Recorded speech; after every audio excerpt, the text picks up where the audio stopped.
Good morning. आज मैं photo chemistry की 4th क्लास ले रहा हूँ। इससे पहले मैं आपको फोटो केमिस्ट्री की क्लासेस में बता चुका हूँ कि फोटोकेमिकल रिएक्शन क्या होती है।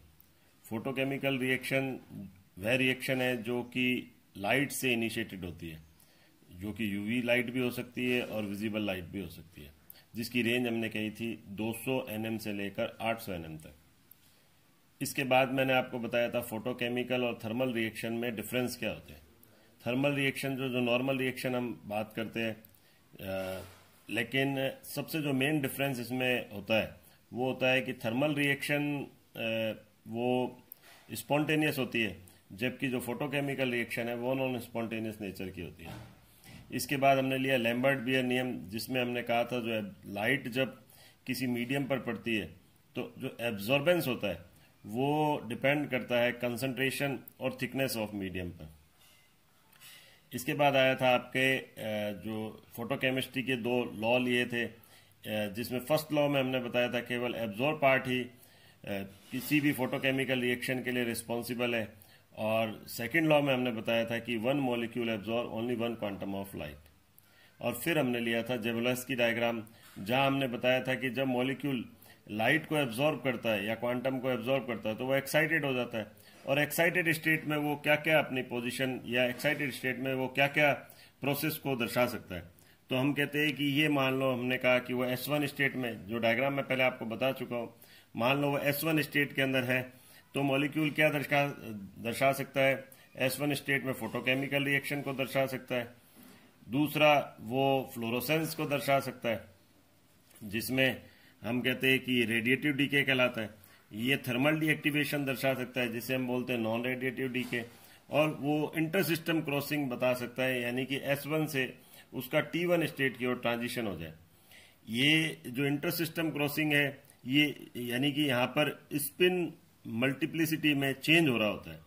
तो inter system crossing from S1 to T1। अब दूसरी स्टेट है T1 स्टेट, जहां वो अगर जब T1 पर आ जाता है तो वहां पर भी वो फोटोकेमिकल रिएक्शन दर्शा सकता है। वो फॉस्फोरोसेंस दर्शा सकता है। फॉस्फोरोसेंस भी वही रेडिएटिव डीके जैसे फ्लोरोसेंस है, और वो थर्मल डीएक्टिवेशन दर्शा सकता है, जैसे कि नॉन रेडिएटिव, जिसको हम नॉन रेडिएटिव डीके कहते हैं। अब दोनों प्रोसेस में जो फोटोकेमिकल रिएक्शन होती है तो वहां दोनों में ही प्रोडक्ट क्या होते हैं, डिफरेंट प्रोडक्ट का निर्माण होता है। अब इसमें नेक्स्ट टॉपिक आता है एनर्जी ट्रांसफर इन फोटोकेमिकल रिएक्शन और फोटोसेंसिटाइजेशन रिएक्शन। अब ये कोई जरूरी नहीं है कि मॉलिक्यूल जो है वो लाइट के प्रति सेंसिटिव हो, डायरेक्टली लाइट के प्रति सेंसिटिव हो और वो फोटोकेमिकल रिएक्शन दर्शाए, ऐसा कोई जरूरी नहीं है। तो ऐसे में हम क्या करते हैं कि एक सेंसिटाइजर को डालते हैं, यानी एक फोटोसेंसिटाइजर को डालते हैं, जो खुद तो लाइट एब्जॉर्ब करता है और अपनी लाइट को ट्रांसफर कर देता है दूसरे मॉलिक्यूल को, और दूसरे मॉलिक्यूल के साथ रिएक्शन, अब फोटोकेमिकल रिएक्शन पाई जाती है।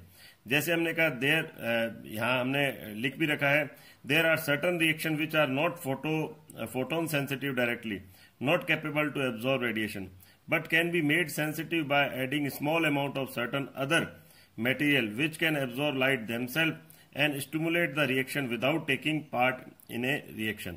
यानी कि ये जो फॉरेन सब्सटेंसेज है, इस पर तो हमने क्या करा, लाइट डाली, इसने लाइट को एब्जॉर्ब कर दिया, और ये मान लो हमने कहा ए है, और या हम डी से इसको दर्शाते हैं, और इस डी ने अपनी एनर्जी किसको ट्रांसफर कर दी, ए को हम एनर्जी ट्रांसफर कर दी।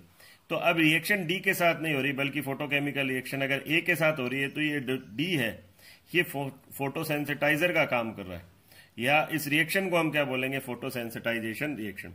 This foreign molecule absorb energy, यानी ये फॉरेन मॉलिक्यूल जो है एब्जॉर्ब लाइट को एब्जॉर्ब कर रहा है, and become excited and then pass on the energy to one of reacting species, और रिएक्टिंग स्पीसीज को वो ट्रांसफर कर रहा है, and thus activated them for a reaction.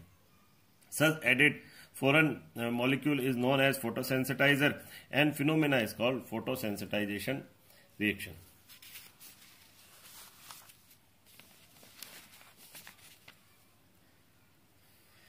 This method involves transfer of excitation energy from electronically excited molecule to ground state molecule. तो ये इस प्रकार से हम इसको कहेंगे, जो यहाँ पर एनर्जी का ट्रांसफर हो रहा है एक्साइटेड मॉलिक्यूल से जो दूसरे मॉलिक्यूल जो कि ग्राउंड स्टेट में है, तो ये एनर्जी ट्रांसफर प्रोसेस हो गया। तो हमने इसको इस प्रकार से भी दर्शाया, जैसे हमने कहा डी है, डी का मतलब हमने यहाँ डोनर से ले लिया, ये डोनर मॉलिक्यूल ले लिया, डोनर पे हमने क्या करा, लाइट को डाला और लाइट उसने एब्जॉर्ब करी, वो 1D हमने लिख दिया, यानी उसकी कौन सी 1D का मतलब हो गया उसकी सिंगलेट स्टेट हमें प्राप्त हुई। अब सिंगलेट स्टेट ने क्या दिखाया, इंटर सिस्टम क्रॉसिंग दिखाया, और वो क्या किस में बदल गया, वो 3D में बदल गया। तो हमने कहा था कि सिंगलेट से वो किस में बदल गया, ट्रिपलेट स्टेट के अंदर कन्वर्ट हो गया।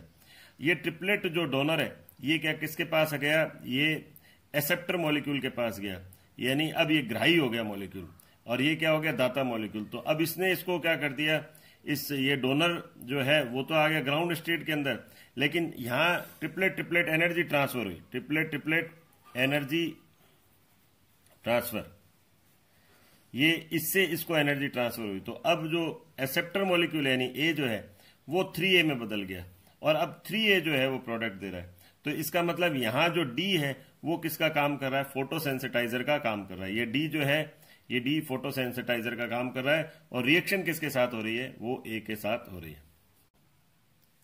हम एक एग्जांपल लेते हैं, reaction sensitize by mercury vapour. तो हम यहाँ ले रहे हैं मरकरी की जो वेपर है वो एक्साइटेड हो रही है किसके द्वारा, लाइट के द्वारा, और वो एक्साइटेड कर रही है कोई एक्सेप्टर मॉलिक्यूल है उसको, और फिर जो ये एक्साइटेड मॉलिक्यूल है यही प्रोडक्ट दे रहा है। जैसे हमने रिएक्शन लिया, reaction between CO and H2, तो हमने कहा ये मरकरी की वेपर एक्साइटेड है और ये किसको कर रही है, H2 को एक्साइटेड कर रही है। हमने यहाँ H2 स्टार लिख लिया, यानी ये एनर्जी ट्रांसफर हुआ, और H2 स्टार जो है वो उसका डिसोसिएशन हो गया।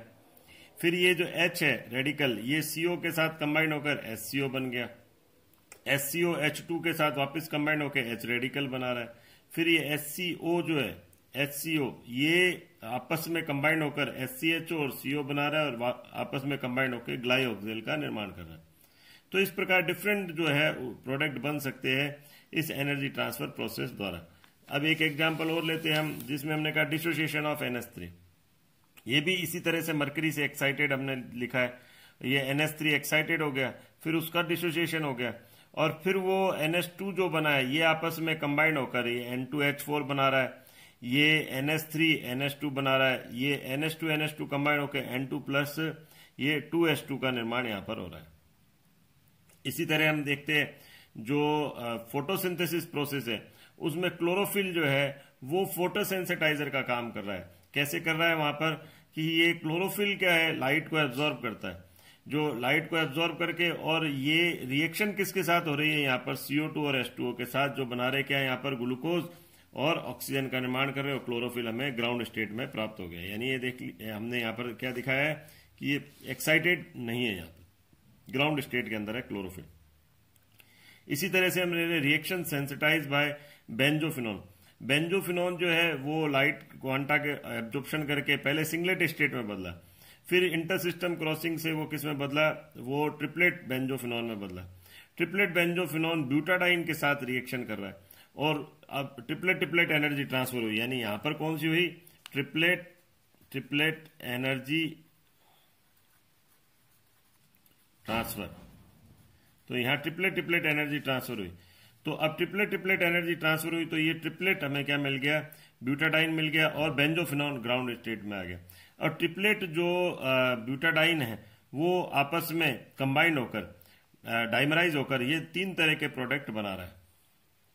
अब यहां आपको मैंने अभी बताया था सिंगलेट, एक मैंने आपको टॉपिक बताया था कि सिंगलेट में जो प्रोडक्ट है वो भी सिंगलेट में अवस्था में भी फोटोकेमिकल रिएक्शन होती है, और ट्रिपलेट अवस्था में भी फोटोकेमिकल रिएक्शन होती है। जैसे ये मैंने आपको बताया था कि सिंगलेट स्टेट में भी फोटोकेमिकल रिएक्शन दे रहा है और ट्रिपलेट में भी फोटोकेमिकल रिएक्शन दे रहा है। तो क्या यहाँ पर ये दोनों जो प्रोडक्ट है वो सेम होंगे? नहीं, ये दोनों प्रोडक्ट यहाँ पर सेम नहीं होते। क्यों नहीं होते? क्योंकि दोनों में उसका एनर्जी कंटेंट्स जो है वो डिफरेंट होता है। तो ऐसे में क्या करते हैं हम, ऐसे में जो प्रोडक्ट बनेगा, तो ट्रिपलेट में तो हम बता ही चुके हैं कि ट्रिपलेट जो ब्यूटाडाइन की अवस्था है वो हमें कैसे प्राप्त हुई, ट्रिपलेट ट्रिपलेट एनर्जी ट्रांसफर द्वारा। तो अगर मान लो सिंगलेट हम लेते हैं, सिंगलेट ब्यूटाडाइन लेते हैं, तो हम कैसे, तो हमारा प्रोडक्ट किस प्रकार से बनता है? तो प्रोडक्ट इस प्रकार से है, जैसे हमने लिया मान लो ये ट्रिपलेट का, ये सिंगलेट का, सॉरी, ये सिंगलेट एक्साइटेड स्टेट है, और सिंगलेट अवस्था में क्या हो जाएगा, ये एक इलेक्ट्रॉन इधर की तरफ हो गया, ये एक इलेक्ट्रॉन इधर ट्रांसफर हुआ, यानी हमें मिल गया इस प्रकार से। एक तो ये हुआ, और एक हम ये दिखा सकते हैं इसमें सिस फॉर्म के अंदर,